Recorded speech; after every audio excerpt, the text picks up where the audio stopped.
नमस्कारम dear students, जे advance 2025 का बहुत ही elegant question जो अगर अच्छे तरीके से ना किया जाए, थोड़ा सा कैलकुलेशन कंट्रोल ना किया जाए तो 4 मिनट का क्वेश्चन हमें 10 मिनट तक लेके चला जाएगा। ठीक है, चलिए डिस्कस करते हैं। ये पूछा गया था, न्यूमेरिकल रेस्पॉन्स के अंदर पूछा गया था, कोई नेगेटिव मार्किंग इसके अंदर नहीं थी और सही करने पर +4 इसको आपको मार्क्स मिलते हैं और अप टू 2 डेसिमल तक इसका आंसर हम दे सकते हैं। ये क्वेश्चन दिया हुआ था, बहुत सारे स्टूडेंट्स ने इस पर्टिकुलर क्वेश्चन को इसको देखा और इंटीग्रेटिंग फैक्टर से इसको सॉल्व कर करके निकाल के लेकर आए। नॉट ओनली स्टूडेंट्स, मैंने टीचर्स को भी उसको वैसे ही सॉल्व करते हुए देखा है। पर अगर हम थोड़ा सा इसमें दिमाग लगाएं, जिसका हिंट हमें यहाँ से मिलता है, y1 y2 y3 तीनों का प्रोडक्ट लिखा हुआ है। तो अगर हम इन तीनों को यहाँ से देखें और इसको ऐसा लिख लिया जाए कि dy1 bye dx 1 bye y1 लिखा हुआ है and it is sine square x, ऐसा हमने इसको लिखा। सेकंड वाले को लिखा dy2 अपॉन dx, क्योंकि वेरिएबल सेपरेबल से भी डायरेक्टली हो जाएगा, अननेसेसरली वहां पर जबरदस्ती लीनियर डिफरेंशियल इक्वेशन वगैरह से बनाने की कोई जरूरत नहीं है एग्जाम में, क्योंकि फिजिक्स केमिस्ट्री मैथ्स के अलावा एक और सब्जेक्ट होता है और वो होता है टाइम मैनेजमेंट। टाइम में सॉल्व करना है। ठीक है, चलिए तो यहाँ पर y3 हमने बनाया, ये है dy3 अपॉन dx। अब मैं आपसे यहाँ पर कहूंगा कि आप इन सब को ऐड कर दीजिए, just add all of them. जैसे आप इन सब को ऐड करने जाएंगे तो आपके पास से बन जाएगा d1 bye y1, dy2 bye y2, dy3 bye y3 और इधर वाले देखिए sine square x cos square x is 1 और ये है आपके पास 2 पावर x क्यूब माइनस 1 और dx को भी हम इधर रख लेते हैं। अब इसके बाद हम दोनों साइड इंटीग्रेशन का प्रोसेस शुरू करेंगे।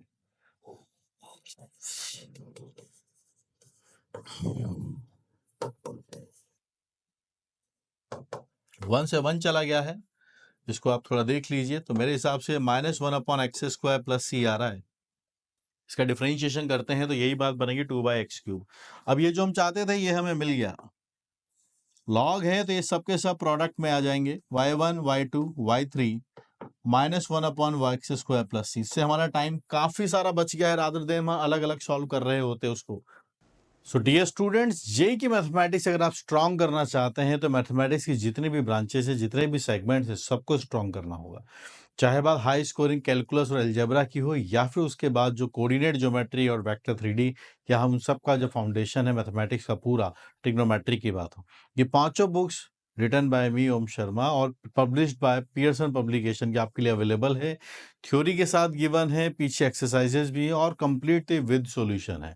इसको अपनी स्ट्रेंथ बनाइए और अगर आप प्रीवियस ईयर क्वेश्चंस करना चाह रहे हैं, आपको ढंग के सॉल्यूशंस नहीं मिल रहे हैं, डिटेल सॉल्यूशंस चाहिए और एक एक क्वेश्चंस के मोर देन वन सॉल्यूशंस आपको चाहिए, ऑल्टरनेटिव सॉल्यूशंस अगर आपको चाहिए तो वो आपको यहाँ पर एक्सक्लूसिवली जेई मेन की जो बुक है वहाँ मिलेंगे और जेई मेन्स और एडवांस के जो 48 ईयर्स की बुक है उसके अंदर भी आपको मैथमेटिक्स के सॉल्यूशंस वहाँ पर देखने को मिलेंगे।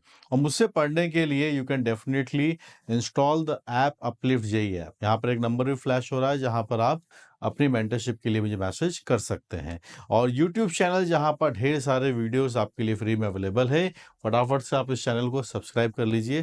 Thank you guys, keep learning. ठीक है, चलिए आप देखिएगा, यहां पर अभी हमें सबका डेटा पता है, 1 पर डेटा पता है तो 1 पर डेटा रख दीजिए। y1 का 5 इंटू 1/3 इंटू 3/5e।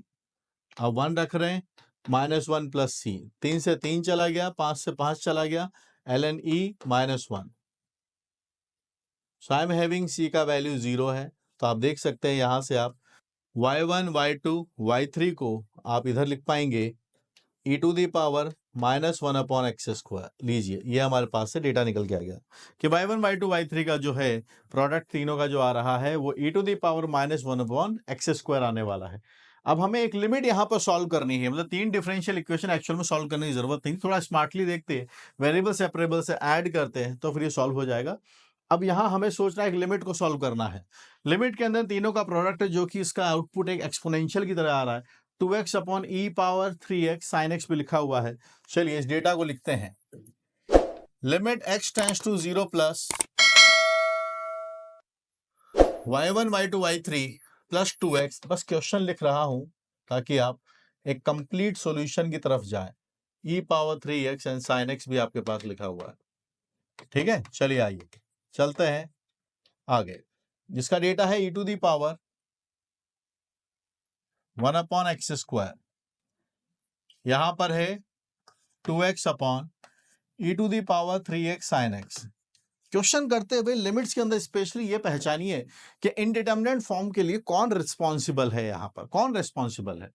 तो यहां पर अगर हम देखें इसको तो देखिएगा, 0 रखेंगे तो ये वैल्यू 1 आती है, तो इसका कोई बेचारे का निर्दोष प्राणी है, कोई दिक्कत नहीं है। दिस इज 1, प्रोडक्ट में लिखा हुआ है, यहाँ sin x अपने पास है, तो हम एक काम कर सकते हैं कि इसको x और x से मल्टीप्लाई डिवाइड कर दें, तो पार्शियल लिमिट प्रोडक्ट में आप लगा सकते हो, फाइनाइटली एग्जिस्ट करते हैं, तो आपके पास सीधा सीधा यहाँ पर कुछ नहीं बचा, x बचा है। ये डेटा आपके पास है। बस फिर क्या था, यहां से हम गए आगे, यहाँ पहुंचाया, सेपरेट कर लिया, तो ये 1 by x upon e to the power 1 upon x square plus 2 लिखा हुआ है, प्रोडक्ट है 1 इंटू 2। तो फॉर्म पहचानिए, 2 अलग निकल चुका है, ये कौन सा फॉर्म बन रहा है हमारे पास से, 0 प्लस लिखा हुआ है। इसको अगर आप देखें तो ये इन्फिनिटी है, और यहां भी ई पावर में इन्फिनिटी आएगा, लेकिन एक्सपोनेंशियल का इन्फिनिटी काफी बड़ा होता है। अगर हम इन्फिनिटी पर डिस्कशन करें पॉलिनोमियल वर्सेस एक्सपोनेंशियल का, तो पॉलिनोमियल देखिए, एक्सपोनेंशियल बहुत तेजी से इन्फिनिटी चला जाता है, पॉलिनोमियल धीरे धीरे चलता है, लॉग और धीरे चलता है। ठीक है, या फिर अगर आपको और डाउट लगता है तो इन्फिनिटी बाय इन्फिनिटी आप एलोपिटल लगा लीजिए, यहाँ पे भी लगा सकते हो, 0 बाय 0 फॉर्म पे, इस पे भी लगा सकते हो, है ना। तो यहाँ से आप ये बड़ा बड़ा इन्फिनिटी है, so you are getting 0 then 2, the final answer is coming as 2। ठीक है, तो टाइम बचता है इन्फिनिटी पे कंपैरिजन करने से, so we are marking this as 2। Smart question, अगर आपने ये सोचा कि आप मेरे को सही सवाल मिल गया है और आपने इसको 10 मिनट लगा दिए एग्जाम के अंदर, 15 मिनट लगा दिए हैं, ये तो आपको समझाते हुए मैं सोल्यूशन बता रहा था इसलिए, है ना, क्योंकि एक्सप्लेन भी तो करना है। अगर आप खुद सॉल्व कर रहे हैं, किसी को एक्सप्लेन नहीं करना, अपनी कॉपी में करना है, तो आप काफी तरीके से टाइम बचा सकते हैं।